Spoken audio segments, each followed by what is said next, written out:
तो एक तरफ अलीगढ़ में जाट राजा महेंद्र प्रताप के नाम पर यूनिवर्सिटी बनाई जा रही है, तो इसी अलीगढ़ से महज 35 किलोमीटर दूर हाथरस में महेंद्र सिंह की विरासत खंडहर बन चुकी है।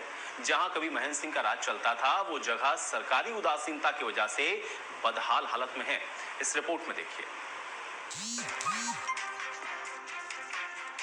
अलीगढ़ में सियासत को याद आए जाट राजा। अलीगढ़ में महेंद्र सिंह के नाम से यूनिवर्सिटी, लेकिन हाथरस में खंडहर बन चुका राजा की विरासत।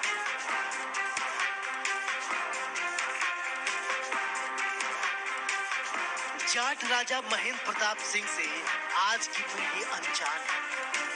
जाट के नाम की चर्चा भी तब से शुरू हुई जब अलीगढ़ में उनके नाम पर यूनिवर्सिटी बनने का ऐलान हुआ। बहुत से लोग नहीं जानते होंगे कि राजा महेंद्र प्रताप सिंह कौन थे, उनका जाट समाज के लिए क्या योगदान रहा, साथ ही भारतीय राष्ट्रीय आंदोलन में उनका क्या योगदान रहा। इस तरह के ऐसे कई सवाल हैं जिनके जवाब अब एक के बाद एक सामने आ रहे हैं।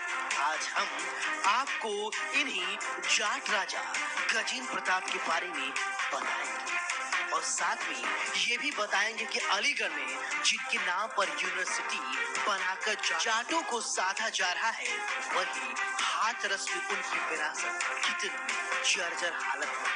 लेकिन पहले जरा ये जान ले कि आखिर कौन थे जाट राजा। हाथरस की घुड़सान सियासत के राजा थे महेंद्र सिंह।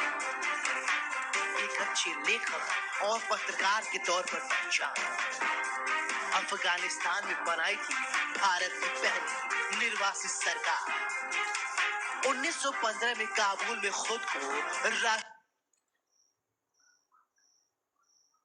घोषित किया।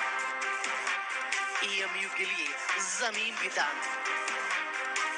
जो शख्स इस देश की पहली निर्वासित सरकार का राष्ट्रपति था, उस शख्स का सम्मान जो पहले होना था वो अब हो रहा है।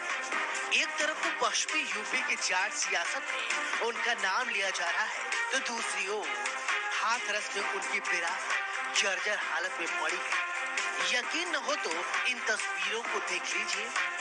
ये उन्हीं जाट राजा महेंद्र प्रताप का महल है जिनके नाम पर राजनीति को चमकाया जा रहा है। इंडिया न्यूज ने हाथरस के घुड़सान में जाकर राजा महेंद्र सिंह की इस विरासत की पड़ताल की। हम हाथरस के मुरसान में खड़े हैं, उत्तर प्रदेश के हाथरस में। और ये मुरसान वो जगह है जहां घनश्याम सिंह के तीसरे पुत्र कह सकते हैं राजा महेंद्र प्रताप ने जन्म लिया था। ये वो किले का गेट है जिसमें होके राजा महेंद्र प्रताप की सवारी आती थी।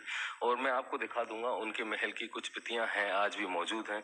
हालांकि वो एक खंडर का रूप ले चुकी है। राजा महेंद्र प्रताप सिंह पश्चिमी उत्तर प्रदेश के हाथरस जिले के मुरसान रियासत के राजा थे। जाट परिवार से आने वाले राजा महेंद्र के व्यक्तित्व की खास पहचान है। पश्चिमी उत्तर प्रदेश के जाने माने जाट शासक के तौर पर उनको जाना जाता है, लेकिन आज उनकी विरासत जर्जर हालत में। राजा महेंद्र प्रताप की वंशज इस ध्वस्त हुए किले से कुछ ही दूर पर रहते हैं, लेकिन न ही सरकारी विभागों ने और न ही वंशजों ने किले की देख रेख पर ध्यान दिया। किले के चारों ओर देखने पर जंगल जैसा नजारा देखने को मिलता है। जर्जर हालत में इमारत दिन प्रतिदिन नीचे गिर रही है। सीढ़ियों के रास्ते किले की प्राचीर पर जाना भी मुश्किल है।